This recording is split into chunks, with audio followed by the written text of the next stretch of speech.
नमस्कार, बहुत बहुत स्वागत है आपका। आप देख रहे हैं स्टॉक्स फटाफट। मैं हूं आपके साथ प्रशांत पांडे और मेरे साथ है मेरे सहयोगी शरद। गुड मॉर्निंग शरद। और हफ्ते का पहला कारोबारी दिन और एक्शन भरपूर है आज वैसे बाजार में। तो हम अपने निवेशकों के लिए ये बता दें कि इस शो में हम बहुत कुछ आपके लिए रणनीति लेकर आएंगे और एक बड़ा हिस्सा चूंकि आपके सवाल जवाब का है अगले 1 घंटे का, तो उस पर भी आपको निगाह रखनी है। तो अपने सवाल आप किस तरह से भेज सकते हैं, एक बार वो जानकारी हम दे देते हैं। तो योर स्टॉक्स में आप ये जो नंबर आपके स्क्रीन के एक हिस्से में फ्लैश हो रहा है, वहां पर अपने सवाल हम तक पहुंचाइए, चाहे व्हाट्सएप करके, कॉल करके, जो भी जरिया आपको पसंद आता हो। यही नहीं, सोशल मीडिया, ट्विटर और इसके साथ ही इंस्टाग्राम, फेसबुक, जहां भी आप एक्टिव हैं वहां पर भी आप अपने सवाल पोस्ट कर सकते हैं। और लाइव शो देखते वक्त अगर आप YouTube पर ये शो देख रहे हैं तो YouTube पर कमेंट भी कीजिए अपने सवालों को। हम बीच बीच में YouTube के भी लाइव सवालों को शामिल करते हैं, लेकिन जब ये शो चल रहा हो उस दौरान कॉल करने से बचिए, क्योंकि ऑलरेडी जो आपके सवाल पहले से डेटाबेस में हैं उन पर हम आपसे संपर्क करते हैं। तो चलिए एक बार बाजार पर निगाह डालते हैं। तो 23,250 के पास निफ्टी इस वक्त नजर आ रहा है। सीमित दायरे में कारोबार है, लेकिन संकेत जो हैं वो पॉजिटिव नजर आ रहे हैं। वहीं बात करें बैंक निफ्टी की, तो यहां पर देखिए लगभग 500 अंकों का उछाल और 49,000 के पास इस वक्त बैंक निफ्टी। मार्केट ब्रेथ जरा लेकर आइए जो स्टॉक स्पेसिफिक एक्शन के बारे में पूरी तरह से इशारा दे रहा है। 1417 शेयर इस वक्त हरे निशान में कारोबार करते हुए और 1102 शेयर हैं जिन पर दबाव देखा जा रहा है। निफ्टी के टॉप गेनर्स की बात करें तो नतीजे बेहतरीन रहे हैं और उसके बाद ब्रोकरेजेस की भी जो मेजॉरिटी रही है वो बुलिश नजर आई है। और आप देखिए लगभग 9% चढ़ा हुआ है इस वक्त कोटक का महिंद्रा बैंक निफ्टी का टॉप गेनर। विप्रो में देखिए आज 7% से ज्यादा की तेजी हमें देखने को मिल रही है। एनटीपीसी आज जरूर फोकस में रहेगा। हम देख रहे हैं कि पिछले हफ्ते भी और अब इस हफ्ते की शुरुआत में भी एनटीपीसी की मजबूती और बजट से पहले पावर और ऊर्जा क्षेत्र में जो मजबूती होती है उसके मायने अलग होते हैं। इसके अलावा बजाज फाइनेंस देखिए लगभग 1.5% मजबूत है। एसबीआई भी लगभग 1.5% चढ़ा हुआ है। ग्रासिम, बीएल जैसे स्टॉक्स भी आज निफ्टी के टॉप गेनर्स की सूची में शामिल है। दबाव कहाँ है? इंश्योरेंस शेयरों पर। एसबीआई लाइफ 2.5% गिरा हुआ है। इसके अलावा एचडीएफसी लाइफ लगभग 1.5%। श्रीराम फाइनेंस 2% टूटा हुआ है। ट्रेंट में मुनाफा वसूली देखी जा रही है आज 1.25% की गिरावट। एक्सिस बैंक, टीसीएस, इन्फोसिस में भी 1% की गिरावट देखने को मिल रही है। चलिए चर्चा में अब हमारे साथ दो बेहद खास मेहमानों को शामिल करते हैं। हमारे साथ आज जुड़ चुके हैं जेएम फाइनेंशियल के तेजस शाह और यस सिक्योरिटीज के लक्ष्मीकांत शुक्ला जी। आप दोनों का बहुत बहुत स्वागत। तेजस, मैं आपके पास आना चाहूंगा। ओवरऑल मार्केट भले कम से कम हमें दायरे में नजर आ रहा है, निफ्टी की बात करें, लेकिन आज मार्केट जो है वो अपने मजबूत स्टॉक्स के दम पर एक पॉजिटिव संकेत तो दे रहा है। मजबूती भी खास तौर पे कई सारे सेक्टर्स में नजर आ रही है। स्टॉक्स में भी एक्शन है। कोटक का महिंद्रा बैंक साफ तौर पर देखिए आज निफ्टी का टॉप गेनर है। बताइए, अब चूंकि बड़ा क्रूशियल वीक है आज का दिन, आज ट्रंप की ताजपोशी के बाद बहुत सारी खबरें हैं कि 24 घंटे के अंदर वो बहुत सारे बड़े फैसले लेंगे, कई पॉलिसीज पर भी नजर रहेगी। तो आज के बाजार को कैसे ट्रैक किया जाए? गुड मॉर्निंग पांडे जी और तमाम दर्शकों को मेरा नमस्कार। निफ्टी की हम बात करें तो निफ्टी जो पिछले सप्ताह है एक रेंज में ट्रेड कर रहा था 23,050 के करीबन एक अच्छा खासा सपोर्ट बना के बैठा है और एट द सेम टाइम 23,350 से लेके 23,400 के करीबन जो रेजिस्टेंस है वो सरपास नहीं कर पा रहा है निफ्टी। और एक डॉजी कैंडल फॉर्मेशन हुआ है वीकली चार्ट पे। डॉजी कैंडल जो है वो इंडिकेट करता है indecisiveness in the market place at the current juncture. तो मेरे हिसाब से ये सप्ताह में जो है डॉजी कैंडल का हाई या तो लो निकालने की जरूरत है। जब तक ये हाई या लो निकलता नहीं है मुझे लग रहा है ये जो कंसोलिडेशन का दौर है वो जारी रह सकता है। तो हमारी नजर 23,350 से लेके 400 के करीबन है। अगर ये लेवल सरपास होता है तो मुझे लग रहा है एक थोड़ी हल्की सी पुलबैक रैली आ सकती है स्टॉक में। अदरवाइज मुझे लग रहा है ये जो रेंज बाउंड कंसोलिडेशन है वो जारी रहेगा। तो इसमें आप क्या कर सकते हैं कि सपोर्ट के करीबन बाई कर सकते हैं और रेजिस्टेंस के करीबन प्रॉफिट बुक कर सकते हैं। मेरे हिसाब से आज के जो ट्रम्प साहब की जो ताजपोशी है उसके लिए वेट करना चाहिए और क्लियर कट ब्रेकआउट या ब्रेकडाउन के लिए वेट करना चाहिए। जी बिल्कुल, इम्पॉर्टेंट अपडेट्स जो है आपने जो है बैंक्स के प्रति कहा, लेकिन जो है अब जो है पेटीएम पे रुक करते अभी अभी जो है तीसरे तिमाही के नतीजे आ रहे हैं। यहाँ पे देखा जाए तो रेवेन्यू जो है यहाँ पे थोड़ी डिक्लाइन आई है 36% का, और नेट लॉस जो है ऑलमोस्ट स्टेबल रहा है, लगभग 2100 करोड़ का जो है आपको नेट लॉस देखने मिल रहा है। बट ओवरऑल जो है थोड़ी सी वीक सेट ऑफ नंबर्स ज़रूर एक्सपेक्टेड थे पेटीएम से, और यहाँ पे जो है थोड़ी वीक नंबर्स आए अनुमान से। अगर आप देखें तो ओवरऑल देखें तो कंसोलिडेटेड आय में जो है लगभग 36% का जो है डाउनफॉल देखने मिला है पेटीएम का। और याद रखिए जो आंकड़े हैं क्रोज में आंकड़े आ रहे हैं, और पेटीएम ने एक इम्पॉर्टेंट कमेंट्री भी दी है, इसके बारे में बता देता हूँ। डीजीएल जो लिमिट होती है वहाँ पे वो बढ़ा दिए लिमिट को 225 करोड़ से लिमिट को 350 करोड़ रुपए कर दिए हैं। बट ओवरऑल जो है रेवेन्यू में थोड़ी मार ज़रूर पी है ईयर ऑन ईयर बेसिस पे। और याद रखिए यहाँ पे जो थे आरबीआई के बहुत सारे कोवेनेंट्स भी थे पिछले 2 या 3 महीने में, तो उसके कारण जो है वो धीरे धीरे करके वो आरबीआई के कवरेजेस को खोला गया, बट अभी तक वो उतनी बेनिफिट्स आई नहीं है, और ये हमने आपको पहले ही ईटी 9 स्वदेश में बता दिया था। बट लार्जली जो बेसिक नंबर्स आ रहे हैं यहाँ पे जो है थोड़े से कमज़ोर के तरफ से देखने मिल रहे हैं, लेकिन इनका कॉन कॉल भी होगा तो वहाँ पे क्या अपडेट रहेगी, खास करके आगे जाते हुए उनकी पाथ टू प्रॉफिटेबिलिटी पे उन्होंने ऑलरेडी कहा था कि जो एबिडा का आंकड़ा है फोर्थ क्वार्टर FY25 में path to profitability EBITDA positive हो भी सकता है, तो उस पर बहुत इंपॉर्टेंट रहेगा ग्रोथ क्या है, और जो उनके नए बिजनेस वर्टिकल से उसमें क्या कमेंट्री रहेगी, तो ये बहुत इंपॉर्टेंट रहेगा जब आप पेटीएम के बारे में बात करें। तो अभी देखिए स्टॉक जो है इनिशियल अर्निंग्स इम्पैक्ट में जो है 2% की गिरावट है, पर थोड़ी रिकवरी कर रही है। जिस तरह इंटरनल्स आता है उस तरह और क्लैरिटी हमें मिलेगा। लेकिन करंट लेवल्स पे लक्ष्मीकांत जी पेटीएम क्या लग रहा है? अभी देखें तो एक करेक्शन आई, एक स्लाइड करेक्शन आ गई है, दिन के लोअर नंबर्स पे थे, बट थोड़ी करेक्शन अब वापस ऊपर की तरफ जो है रिवर्स कर रही है।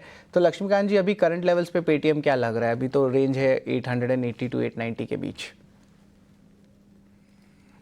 कि पिछले हफ्ते के एक पुलबैक मूव के बाद यहाँ पे कंसोलिडेशन आता हुआ दिखाई दे रहा है, और अभी भी ये जो स्टॉक है पेटीएम अपने की हर्डल के मूविंग एवरेज के नीचे सस्टेन कर रहा है। तो मुझे लगता है कि एक 925 से लेकर 930 का एक इमीडिएट रेजिस्टेंस है, उसके ऊपर अगर निकलता है देन आफ्टर इसमें ये अपने अपसाइड के मोमेंटम को रेज्यूम कर सकता है। अंटिल अनलेस 925 930 के ऊपर अगर ये सस्टेन नहीं हो पाता है देन हमें फिर से प्रॉफिट बुकिंग देखने को मिल सकती है, और उस दौरान ये स्टॉक जो इसके निचले स्तर हैं जो कि दिखाई दे रहे हैं 830 और 800 के आसपास, वहां तक फिसल सकता है। सो 925 930 की हर्डल है, उसके ऊपर इसका टिकना बहुत जरूरी है। ठीक है, तो एक अहम लेवल का खास तौर पे ध्यान दीजिए जो 900 के ऊपर का है, और वहां पर अगर टिकता है तो आपको नए सिरे से इसमें रणनीति बनानी होगी। सुरेश जी हमारे अगले कॉलर जुड़ चुके हैं हमारे साथ। सुरेश जी नमस्कार, कहां से बात कर रहे हैं? नमस्कार सर। जी सुरेश जी, कहां से बात कर रहे हैं? सर मैं झारखंड से बात कर रहा हूँ सर। जी बताइए, कैसे मदद की जाए आपकी? कौन सा स्टॉक लिया आपने? सर मेरे पास ना BSE बॉम्बे स्टॉक एक्सचेंज का 3 शेयर है सर, 6150 के रेंज पे, मैं इसको ऐड करना चाहता हूँ।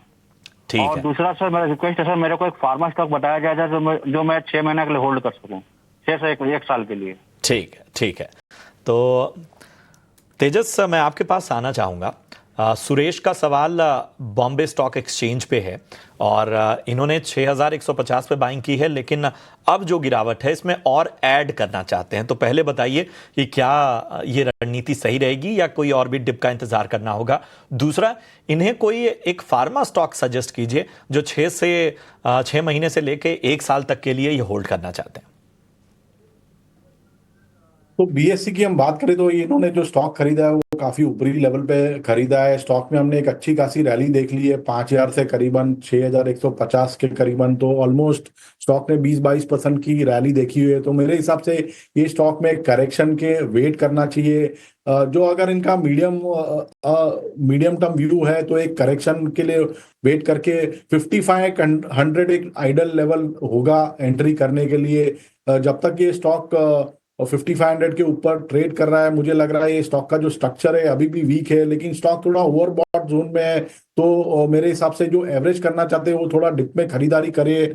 और जो स्टॉक्स की बात कर रहे हैं, मेरे हिसाब से फार्मा स्टॉक सेक्टर से जो स्टॉक हमें पसंद है वो है लुपिन लिमिटेड। ये स्टॉक में एक अच्छी खासी गिरावट देखी है रिसेंटली स्टॉक में 2400 के स्तर से, और स्टॉक अभी जो इसका प्रीवियस स्विंग लो है 2040 के करीबन वहां पे ट्रेड कर रहा है। तो क्योंकि इनका नजरिया लंबी अवधि का है, मुझे लग रहा है ये स्टॉक में करंट भाव पे या डिप में खरीदारी कर सकते हैं। इनमें इनको एक पोजिशनल स्टॉप लॉस लगाना पड़ेगा 1900 का, और इसका जो पहला लक्ष्य रहेगा वो रहेगा 2400 का, और 2400 का अगर लेवल सरपास होता है तो मुझे लग रहा है स्टॉक 2600 तक भी जा सकता है। तो बाय एंड डिप्स की रणनीति रखिए लुपिन लिमिटेड में, और 1900 का स्टॉप लॉस रखिए पोजिशनल बेसिस पे। बिल्कुल इम्पोर्टेंट अपडेट्स जो है लुपिन और फार्मा सेक्टर पे। लेकिन अब चलते हैं हमारे स्पेशल सेगमेंट में, हमारा ऑप्शंस चैंपियन का सेगमेंट।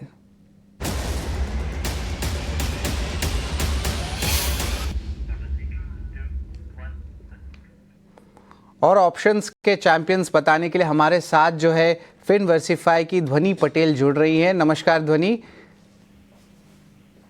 Good morning. आज का हमारा ऑप्शन का ट्रेड यहाँ पे जो रहेगा वो है हिंदुस्तान यूनिलीवर के अंदर।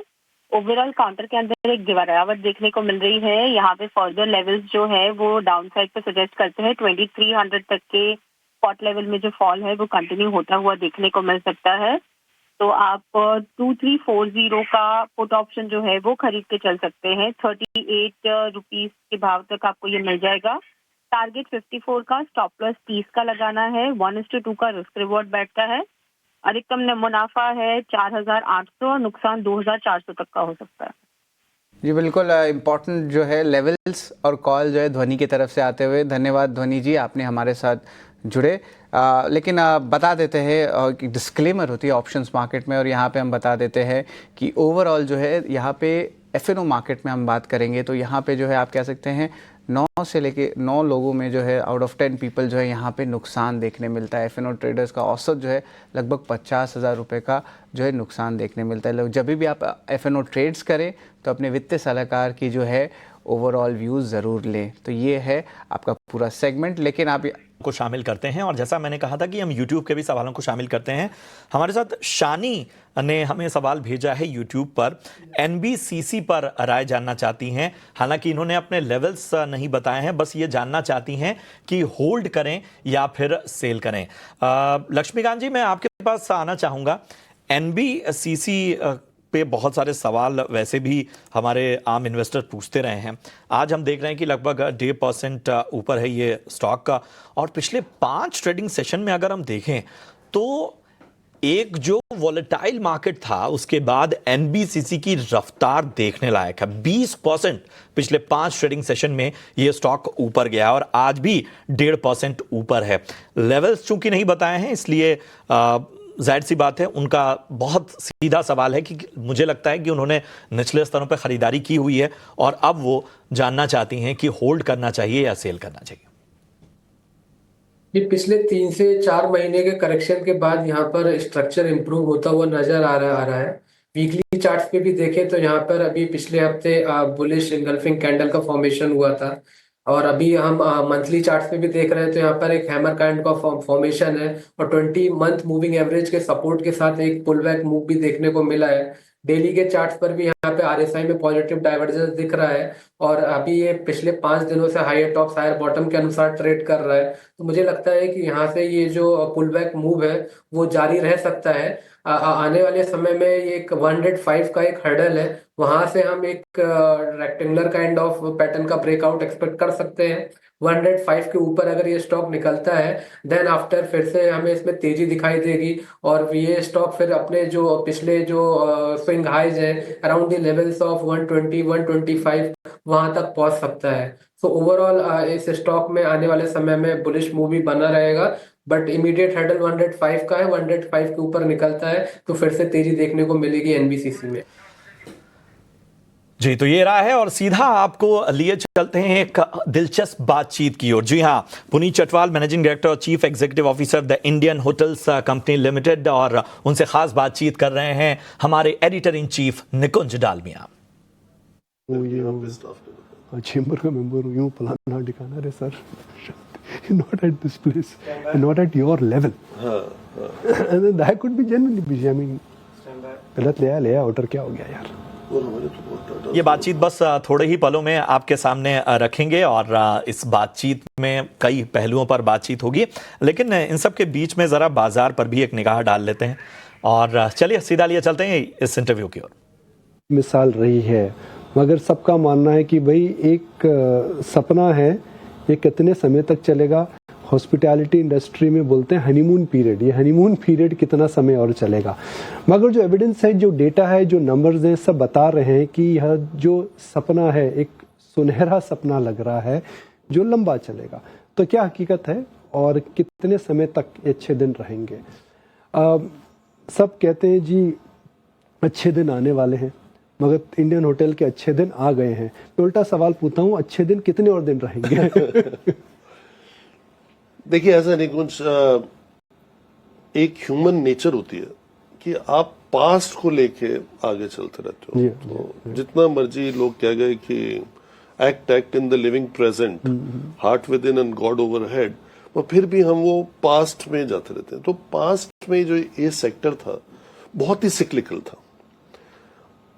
मनी वॉज ओनली मेड अक्टूबर से मार्च तक। आज ये सेक्टर 1 अप्रैल से हर कंपनी के लिए वो पॉजिटिविटी शुरू हो जाती है, बिकॉज इंडिया में चेंज इतना आ गया। आपका अप्रैल के महीने में आईपीएल शुरू होता है। जब आईपीएल शुरू होता है तो already activity starts, players have to stay somewhere, foods have to be provide to the stadium में आपको खाना भेजना है। लोग आते हैं देखने के लिए जो मैचेस इंपॉर्टेंट, जो डाई हार्ड फैंस हैं उनको कहीं ठहरना भी है। तो ये जो थे इतने इवेंट्स पिछले 2 दिन में, सैटरडे संडे और आज कोल्ड प्ले मुंबई में, फिर 25-26 को अहमदाबाद में, the number of people who are going there, ऐसे इवेंट पहले कहाँ होते थे? तो ये इवेंट्स के चेंज होने से, इंफ्रास्ट्रक्चर के बनने से, अब आप सोचिए भारत मंडपम, यशोभूमि, जब से जियो हैज कम इन मुंबई, तो जब भी जियो में कोई इंपॉर्टेंट इवेंट होता है, आने वाले आसपास के 5 किलोमीटर स्क्वायर एरिया में, रेडियस में, आपके सारे होटल्स में कमरा नहीं मिलता। तो ये चेंज जो है, फंडामेंटल चेंज, ये कोई ना सुनहरा सपना है, ना ही कोई ऐसी चीज है जो फॉर शॉर्ट टर्म है। जब इंफ्रास्ट्रक्चर आ ही गया है, कोस्टल रोड आ ही गई है, तो एक चेंज आएगा। जब वो चेंज आता है, उसमें अगर पॉजिटिव एनर्जी है तो उससे हमारे सेक्टर को भी बेनिफिट होता है, because it's coming in infra. तो इसमें आपकी कई चीजों की जो स्पेंडिंग है, it's not based on what people were spending before, is what are the new things people are going to spend on. तो एक कोल्ड प्ले इवनिंग में लोग कितना पैसा खर्च कर रहे हैं, ये तो रोज अखबार में पढ़ने को आपको मिल जाता है। तो आप सोचिए, उसमें होटल में 10, 15, 20 हजार खर्च कर दे तो it's not a big deal. 1 minute के सवाल में अभी 3 बार कोल्ड प्ले बोला, ऐसा क्यों? क्योंकि ये चल रहा है। अच्छा, so it's the most hot topic and I actually went for it. अच्छा, तो मैं परसों गया था, जो मैंने देखा, I could not believe, I've never seen anything like this in my life. It was a spectacle. मगर गोवा में भी इस बार जो पिक्चरें हमने देखी हैं, बोले आज तक देखी नहीं है जी। मतलब एकदम कई बीचेस खाली थे, अब बीचेस खाली हैं तो लोग कम गए तो होटल्स में भी कम रहे होंगे। इन गोवा एक प्रकार का एक इंडियन डेस्टिनेशन है जो कि हमेशा नंबर 1 आता है न्यू ईयर्स को लेकर के। क्या आपको लग रहा है कि गोवा में स्लो डाउन था? अगर था तो क्या ताज को क्या फर्क पड़ा है? पहली बात तो ताज को कोई फर्क नहीं पड़ा, और जहां जहां ताज के आसपास बीच था, कोई बीच खाली नहीं था। अच्छा, तो हमारे तो वो फिगर्स हैं, हम जब रिपोर्ट करते हैं, जब हमने फ्राइडे को अपने रिजल्ट्स अपलोड किए हैं, उसमें सेपरेट इंपॉर्टेंट मार्केट्स को भी अपलोड करते हैं, उसमें गोवा को भी अपलोड किया। ऑन द कॉन्ट्ररी, हम तो और पैसे खर्च करे जा रहे हैं गोवा में। तो हमारा फोर्ट अग्वाडा के, जिसके हाल ही में हमने दिसंबर में 50 साल गोल्डन जुबली मनाई, उसके पूरे ओल्ड ब्लॉक की कंप्लीट रेनोवेशन होगी इस साल, and 3 rooms will be made into 2, but beautiful rooms with their own garden sitting, and actually we will be able to charge more than we were able to charge for 3 rooms. तो एक तो product अच्छा होगा, brand की protection होगी। हम ये सब करते ही नहीं। हमने हॉलिडे विलेज में बहुत रेनोवेशन की है, पूरा का पूरा एक नया विंग ऐड किया, और उसमें आपका नया स्विमिंग पूल बना है, उसमें 2 F&B आउटलेट्स बनाए, 1 विद AB InBev, 7 Rivers, एक Diageo के कोलैबोरेशन के साथ house of nomad. So holiday village has 2 pools today. Aguada has 2 pools today. Aguada has 4 Ama and an absolute new spa block जो उसमें बना है। तो हमारा तो Goa is been a very big success story. हमारा रिजॉर्ट बिजनेस इंडिया में, उसकी शुरुआत ही गोवा से हुई, आज बहुत बड़ा है रिजॉर्ट बिजनेस। तो we are very well establish कि हमारा ब्रांड बहुत स्ट्रांग है कि हमें इतना फर्क नहीं पड़ा। और हमारे 16 होटल हैं, 2 फ्लाइट किचन के आउटलेट्स हैं, plus more than 40 home stage that we have. तो आप सोचिए हमारा गोवा का बिजनेस का size is today what Indian hotel size was maybe 30 years ago. इसीलिए स्पेसिफिक गोवा का मैंने आपसे सवाल पूछा, बिकॉज 50% से ज्यादा इन सेंस मार्केट शेयर और कैटेगरी अक्रॉस द कैटेगरी आपके पास प्रेजेंस है। तो अब हम अगर बात करें यह साल की शेयर होल्डर्स के लिए, तो आपको एक ऑर्डर बुकिंग का सेंस आ जाता है, आपको पता है कि इस साल कितनी वेडिंग्स आ रही हैं, कितने बड़े कॉन्फ्रेंसेस आ रहे हैं, प्लानिंग का नंबर्स आपके पास आ रहा होगा। तो क्या लग रहा है आपको, किस प्रकार की आपकी ऑर्डर बुक की विजिबिलिटी है? हमने इस फाइनेंशियल ईयर के लिए डबल डिजिट ग्रोथ गाइडेंस दिया था। जब पहला क्वार्टर आया और बहुत ज्यादा गर्मी थी और इलेक्शन टाइम था, तो लोगों ने बोला भाई ये तो नहीं होगा। उसके बाद एवरीथिंग ईयर टू डेट अगर देखा जाए, और जनवरी में भी आज 20 दिन हो गए, तो बचे कितने 60 70 80 दिन बचे। तो year to date we are in like a 13% plus category despite 6% in Q1। तो हमने जो डबल डिजिट गाइडेंस दी थी that will obviously hold true. And I personally feel despite this base which is increased significantly, पिछले 3 साल में ये base बढ़ता जा रहा है, हम आने वाले सालों में भी डबल डिजिट ग्रोथ करेंगे, बिकॉज हमारा not like for like growth भी बहुत स्ट्रांग है। तो एक तो नॉर्मल इन्फ्लेशनरी इंक्रीज होता है, तो अगर उसको नॉमिनल लेवल पे लेके चले और उसमें not like for like growth add करें, तो हमारा तो डबल डिजिट ग्रोथ होना ही चाहिए। मैंने अक्सर देखा है कि कभी भी कोई भी सेक्टर में बुल रन आता है तो वो हमेशा डिनाइल से चालू होता है। पहले मानते नहीं है कि सेक्टर अच्छा होगा, फिर लोग एक्नॉलेज करते हैं, फिर कंपटीशन आता है और फिर वहाँ पर कैपेसिटी क्रिएशन ज़्यादा होता है। जब मैं आपके आस पड़ोसियों से जब मैं बात करता हूँ, आपके होटल इंडस्ट्रीज के पेयर्स हैं, सब काफ़ी पॉजिटिव हैं, सब कैपेसिटी क्रिएशन की बात कर रहे हैं, सब काफ़ी पॉजिटिविटी दिखा रहे हैं। तो आपको नहीं लगता है कि हालांकि बिग पिक्चर बहुत अच्छी है, मगर सडनली कंपटीशन की वजह से या तो प्राइसिंग पावर आ जाएगा या सैचुरेशन आ जाएगा? देखिए ये सब आएगा, पर कुछ अगर आया भी तो बहुत छोटे समय के लिए आएगा। प्रॉब्लम ये है कि, या अपॉर्चुनिटी, प्रॉब्लम तो नहीं है, बहुत ही अच्छी अपॉर्चुनिटी है हमारे सेक्टर के लिए कि इंडिया चेंज हो रहा है, Bharat is changing, that is the important thing. अगर हम इस तरीके से ग्रो करते रहे 6-7-8% जीडीपी ग्रोथ, तो उससे ऑटोमेटिकली सेक्टर में तेजी आएगी।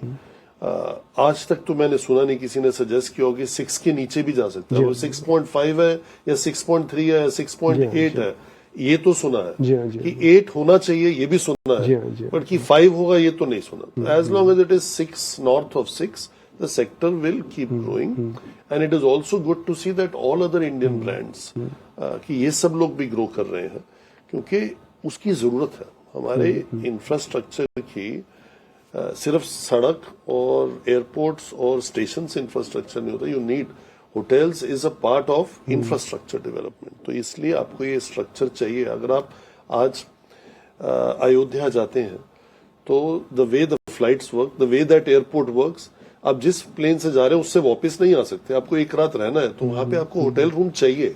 नॉट ओनली कि आप दर्शन करने गए, आपको राम मंदिर जाना है इसलिए चाहिए, आपको इसलिए भी चाहिए because you have to stay somewhere. सबका मानना है कि ताज ने जब से स्पिरिचुअल और रिलीजियस टूरिज्म में ज्यादा फोकस करा, ऊपर वाले की कृपा हो गई, ग्रोथ आने लगी, ऐसा है? ऐसा अगर सिर्फ यही फैक्टर होता तो फिर 50 साल पहले ही हो गया होता। तो बहुत साल पहले हमने ताज होटल बनारस में बनाया था, या ऐसे कई रिलीजियस डेस्टिनेशंस में, कटरा में जिंजर से लेके गुवाहाटी में विवांता से लेके बहुत कुछ बनाया था। बट जो स्पिरिचुअलिटी की इम्पोर्टेंस बढ़ी है पिछले 3-4-5 साल में, उतना पहले नहीं था in terms of hospitality demand also. तो हम बनारस का जो हमारा ताज गैंजेस, उसको हम डबल कर रहे हैं। नादेसर पैलेस में जितने रूम्स और ऐड कर सकते थे वो कर दिए हैं, अब हो सकता है थोड़े लग्जरी टेंट्स ऐड करने पड़े, because demand is very very strong. And we are very happy कि हमने पिछले 3 साल में 2 होटल तिरुपति में खोल दिए हैं। इसी तरीके से कटरा वैष्णो देवी में हमने एक विवांता खोला है। तो ये अभी कुछ ही दिन पहले 24 दिसंबर क्रिसमस ईव पे हमने ब्यूटीफुल ताज इन पुरी, जगन्नाथपुरी होटल है। तो ये तो और बहुत बहुत साल पहले मदुरई में we had opened a hotel. तो ऐसे हमारे we cover 50+ spiritual destinations in India one way or the other, whether with Taj, Vivanta or Gateway या जिंजर। तो हमारे को तो ये लगता है कि ये चलता रहेगा and spirituality will gain a lot. अभी तो बुद्धिस्ट सेक्टर में हमने कुछ खास नहीं किया। जी वो बड़ा सेक्टर है, तो बहुत ही बड़ा सेक्टर है and we hardly get any big share of Buddhist coming into India. तो ये भी इसमें अगर टैप करते हैं तो a lot of potential is there. तो अगर मैं आज के इंटरव्यू का सारांश निकालूं, कुल मिलाकर यही बनती है कि ताज दौड़ रहा है और दौड़ता रहेगा और ये लंबी मैराथन के अंदर दौड़ता रहेगा।